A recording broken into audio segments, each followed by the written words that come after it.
En la ciudad de Cesarea, un hombre llamado Cornelio vivía una vida de profunda devoción. Era un centurión romano, un oficial del ejército, pero a diferencia de muchos de sus compatriotas, su corazón buscaba a Dios con sinceridad.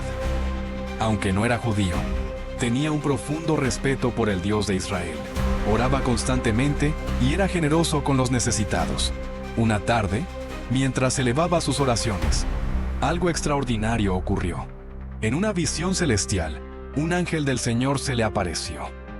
La presencia era deslumbrante, y Cornelio, aunque valiente en el campo de batalla, quedó asombrado. El ángel le aseguró que sus oraciones y obras habían sido recordadas delante de Dios, y le dio una instrucción clara.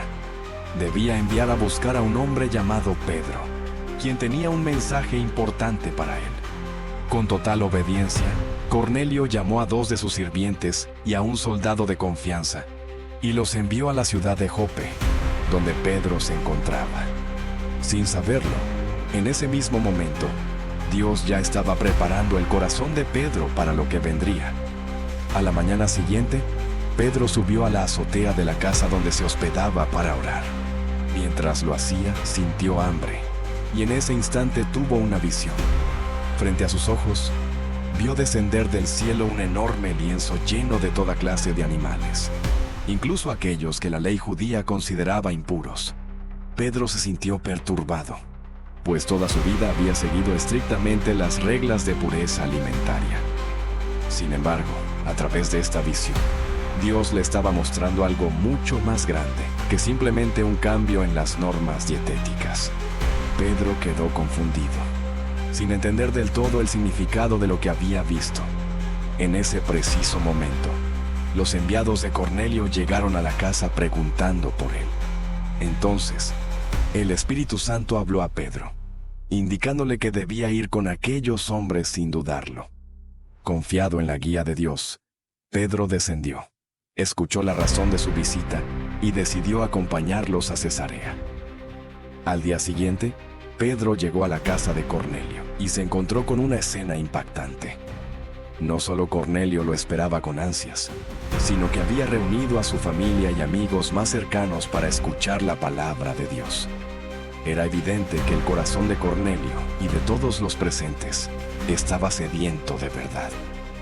Pedro, quien hasta ese momento creía que el evangelio era solo para los judíos, comenzó a comprender la magnitud de lo que Dios estaba haciendo. Recordó la visión que había tenido en Jope y comprendió su verdadero significado. Dios no hace distinción entre personas. Su amor y salvación no estaban limitados a una sola nación o grupo, sino que eran para todos los que creyeran en Él. Entonces, Pedro comenzó a hablarles acerca de Jesús. Les relató cómo Él había venido al mundo, haciendo milagros, sanando a los enfermos y liberando a los oprimidos. Les explicó que Jesús había sido crucificado, pero que Dios lo había resucitado al tercer día, y que ahora Él era el Salvador de todos los que creyeran en su nombre. Mientras Pedro hablaba, algo asombroso sucedió. El Espíritu Santo descendió sobre Cornelio y sobre todos los que estaban en la casa. Fue un momento impactante, pues comenzaron a alabar a Dios y a hablar en otras lenguas, tal como había ocurrido con los discípulos en el día de Pentecostés. Pedro y los judíos que lo acompañaban quedaron asombrados. Hasta ese momento, creían que solo los judíos podían recibir el Espíritu Santo, pero ahora veían con sus propios ojos que Dios había derramado su presencia sobre los gentiles también.